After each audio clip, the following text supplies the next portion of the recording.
మనం పండించే పంటకు డిమాండ్ రావాలంటే అది కన్జంప్షన్ కూడా జరగాల్సిన అవసరం ఉంది. కన్జంప్షన్ జరగకపోతే చాలా ప్రాబ్లం వస్తుంది. కాబట్టి ఈ విషయం కూడా మనం గుర్తుపెట్టుకోవాల్సిన అవసరం ఉంది. ఇప్పటి నుంచి త్రూ టెక్నాలజీ ఉపయోగించి రైతుల ఖర్చు తగ్గించి ఆదాయం ఎట్లా పెంచాలి. రెండు, ప్యాడీలోని ఏ పంట వేస్తే రైతుకు గిట్టుబాటు ధర వస్తుంది, వినియోగదారులు కూడా తినే పరిస్థితి వస్తుంది. అదే సమయంలో ఈ డ్రోన్స్ ఇవన్నీ ఉపయోగించి పెస్ట్ మీద కూడా చాలా వరకు కంట్రోల్ చేసి ప్రిసిషన్ ఇన్ అగ్రికల్చర్ తీసుకొస్తే చాలా వరకు పెస్టిసైడ్స్ మనం వాడకం తగ్గే పరిస్థితి వస్తుంది. దానివల్ల కూడా లాభాలు వస్తాయి. ఇలాంటి వినూత్నమైన ఇంకోటి ఏంటంటే అల్టిమేట్ గా రైతు ఖర్చులు తగ్గాలి, అప్పు తగ్గాలి.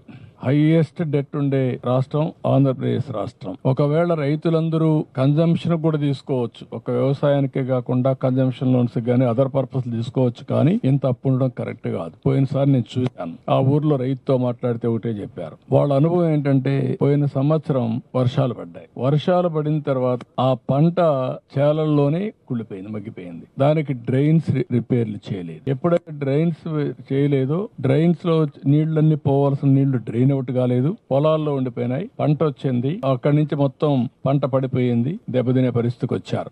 రెండోది కూడా మీరు చూస్తే ఈ రోజు ఒక రైతు అబ్జర్వేషన్, స్టాండింగ్ క్రాప్ ఉంటే మెషిన్ హార్వెస్టింగ్ వల్ల దిగుబడి పెరుగుతా ఉంది, పంట పడిపోతే దిగుబడి తగ్గుతా ఉంది. అలాంటప్పుడు ఆ పంట కరెక్ట్ గా ఉండే నిలబడుకునే పంట వేయడం ఒక యాంగిల్. రెండో యాంగిల్, ఆ పంట ఏ సీజన్ లో వేయాలి. ఇప్పుడు నేను అందుకనే పట్టిసీమ ప్రాజెక్ట్ తీసుకొచ్చి కృష్ణా డెల్టాకు నీళ్లు ఇచ్చాం. దానికి మెయిన్ పర్పస్ ఏంటంటే నీళ్లే రావడం లేదు, బాగా లేట్ అవుతుందని ఇచ్చాం. పట్టిసీమ నీళ్లు కూడా సీజన్ లో బిగినింగ్ లో దెర్ ఇస్ ఎ ప్రాబ్లం. అక్కడ నీళ్లు రావాలి, గోదావరి జిల్లాలకు నీళ్లు ఇవ్వాలి, నార్మల్కి మళ్ళీ ఇక్కడ తీసుకురావాలి. అది ఒక వారం 10 రోజులు అవుతుంది.